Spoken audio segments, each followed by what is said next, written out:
Hey everybody, how's everybody doing? It's been a while since we posted up. We apologize. We've been crazy with life, work, school, everything, but I think I showed this in one of my other videos in my dump trailer, but just give it a little more attention. This is our next project. This is a 2003 4runner. It's a SR5.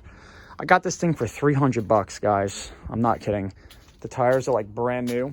It needed work, still needs some work, but the back brakes were completely shot. I mean, caliper on the left side, rotors, pads, got that all taken care of. And then when I did all that, I realized the back brake lines were leaking. So I had those replaced. That cost me a little bit of money because I didn't do it myself. I brought it to my buddy's shop. He did it. It just looked like a bit of a nightmare. And I'm glad I did because not something that I would have wanted to tackle here in my driveway. Got to do the front brakes next. Got to do brakes, rotors and pads on that.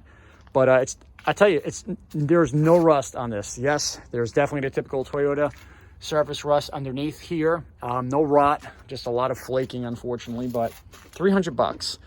Everything works. It's got the moon roof. It's got the only spot of rust on this truck, and it's bad, on the hatch area here is this here shot. It's bubbling here, and then down here, so haven't quite figured out how to address that situation yet.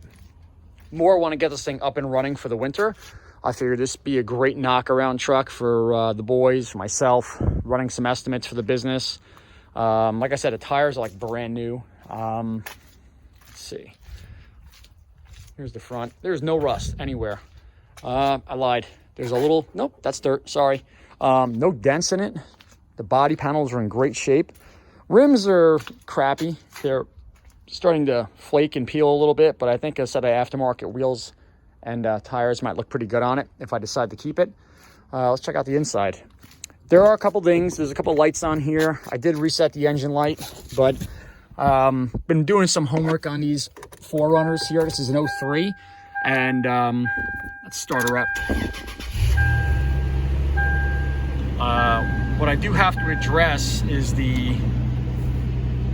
should pop on in a second. Let's go get a mileage first. 152,716 miles.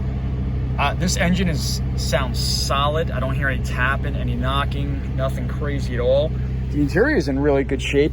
Got a couple things in the back here, bear with me. It's got a moon roof.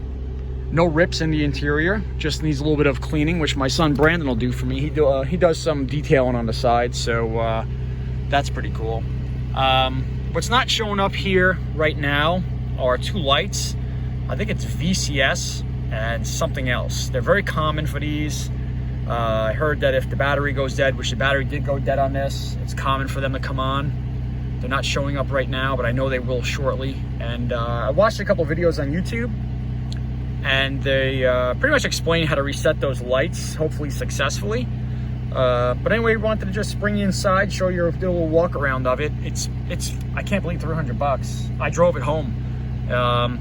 The back brakes were so shot that the caliper, the piston to the caliper, was actually what was stopping the vehicle in the back. So I really minimally used the brakes coming home, tore it all apart, got all that taken care of, got all the new back brakes on. What I do need to do to this, guys, is I got to bring this to Toyota or to somebody to bleed the brakes. They got as much air out of the lines as they could in the shop or whatever he explained to me, but it sounds like it has to go on a computer at Toyota to bleed the brakes. If anybody knows anything about that, please put that in the comment section. I'd be interested to find out a little more, because the brakes are, I know the front brakes gotta get done, but they're almost to the floor. They feel so soft, and it definitely needs to be bled. Just half these lights are out here. Other than that, the AC does not work. I think it needs a recharge. What do we got in here? Oh, check that out. This is so you can play, it's a cassette adapter. Wow, pretty cool. This does have a cassette player in it. I didn't even open up the center consoles here. Huh? There's somebody's registration. We're not gonna worry about that. Got some stuff down in here. Clean, guys. Except for that hatch rust. And again, these Forerunners, I know they're like the Tacomas, I think. It does have rust underneath the truck, but no rot. Quite a bit of rust. We're in New York, so you know what to expect here. Let's get the hood popped open here.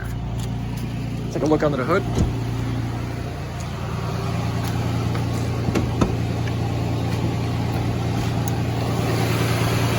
It's got the V6 motor. Man, you know you're in New York. Look at the rust. But it's not as bad as some of the ones I've seen and heard of out there. Quiet.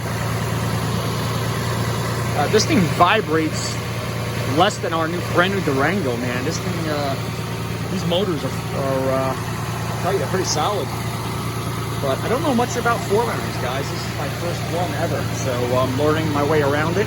I know they're definitely some pretty cool looking vehicles. We're gonna clean up the headlights on it.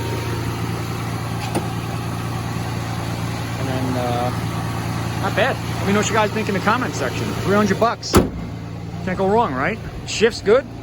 I gotta fix the gas cap here, the gas door. It's kind of a little wonky. Give you a quick walk around.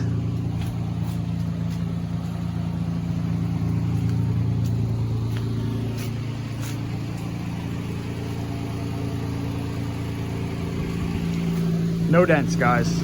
Literally, I don't even think I could find much of a scratch in the panels. Tires are no Keens.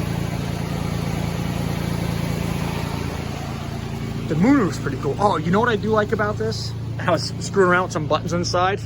I just realized it. This thing is so cool.